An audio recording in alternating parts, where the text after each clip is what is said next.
Greetings and blessings, YouTube. This is John the Jansenist, and I received a comment on a video I did earlier that dealt specifically with a writing that was done by Peter Kreeft.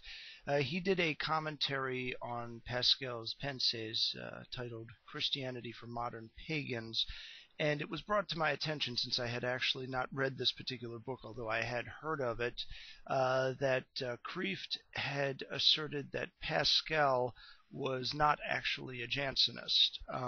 He does affirm that Pascal's sister was a Jansenist and that he was surrounded by Jansenists all the time, and he also makes reference to the fact that Pascal only kept two of his books during his final days, as his declining health eventually got the better of him, and those were St. Augustine's Confessions and the Bible.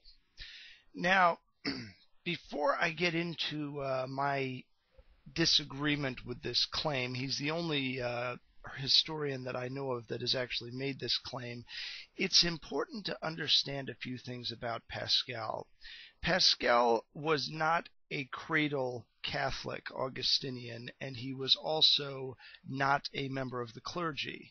He was a scientist and a mathematician. His accomplishments in the realm of science are well noted. He is often claimed by Christian apologists as one of the many great minds in the scientific realm.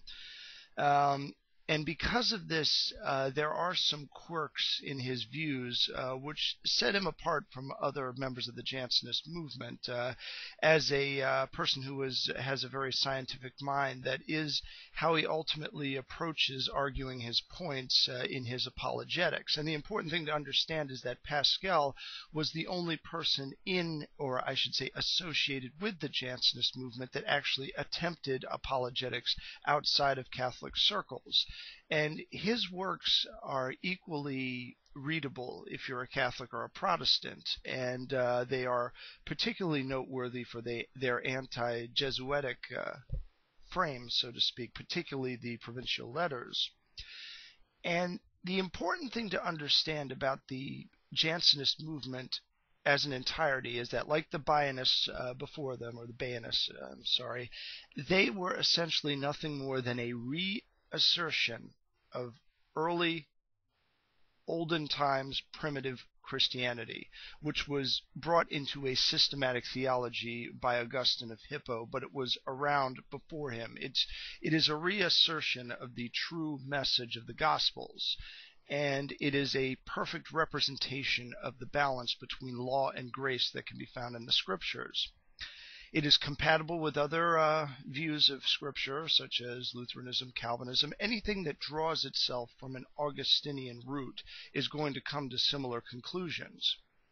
And essentially what Kreeft is asserting in this book, which I have scanned through, is that Pascal was an Augustinian but not a Jansenist. This is essentially the equivalent of saying that he was a gecko, but he was not a reptile. When you think about it, it's not really, it's kind of a false statement. It's setting up a false distinction.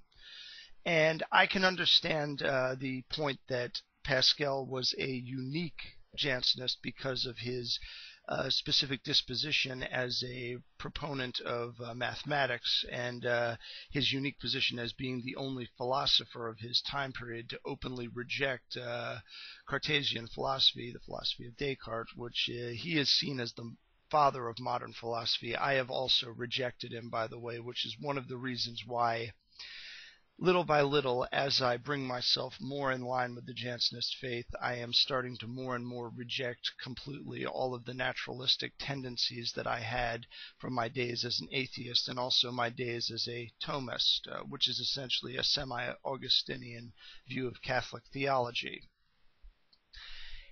The thing is that Pascal was a person who, unlike Bacon, unlike Descartes, unlike all of these other people, believed that the Gospels were the whole, complete, and absolute truth. So he did not approach science or mathematics from a standpoint of this needs to be separated completely. There needs to be a wall of separation between science and faith, because he believed that the two would become completely reconciled with each other. Since science brings us to true and accurate conclusions, it naturally follows that because Christianity is true and accurate, that the two will be harmonized with each other. Now, this viewpoint was a little bit overly optimistic, I would argue, because I don't think that Pascal fully understood the ability of both theists and naturalists to delude themselves and to also project their own presuppositions onto their own findings. Within the Christian circles, you get this more through scriptural errors in their interpretation of Scripture, basically false doctrines, and this is what births heresy. And then on the naturalistic side, you have an ultimate presupposition of a non-teleological state of the universe, and as such, all of the findings within the scientific realm are packaged and tilted towards a particular view that is conducive with the naturalist view of the world, basically. The conclusion of common traits between all animals ultimately has to point to common ancestry and a non-theistic genesis, which they refer to as a biogenesis, and a non-theistic progression from the most simple to the most complex. Now, there is nothing inherent in the commonalities between any species to really suggest this, nor is there anything in there that in and of itself suggests design. Facts are essentially neutral. They are what they are. They don't lead us to one, they don't lead us towards the other. This is the one sense in which the assertion by David Hume is correct, which is an is does not imply an ought. I would expand upon this and say an is does not imply a must be. The must be comes not from observance of facts, but through the revelation of truth. And that is how we come from neutral facts to Christianity. And in order to understand why everybody does not come to Christianity, or if they do not come to a proper Christianity, we have to look at the doctrines contained within Scripture. The doctrine of election, the doctrine of original sin, all of that. These terms themselves do not really appear in the Bible, particularly original sin, but they are implicit through the verses within Scripture.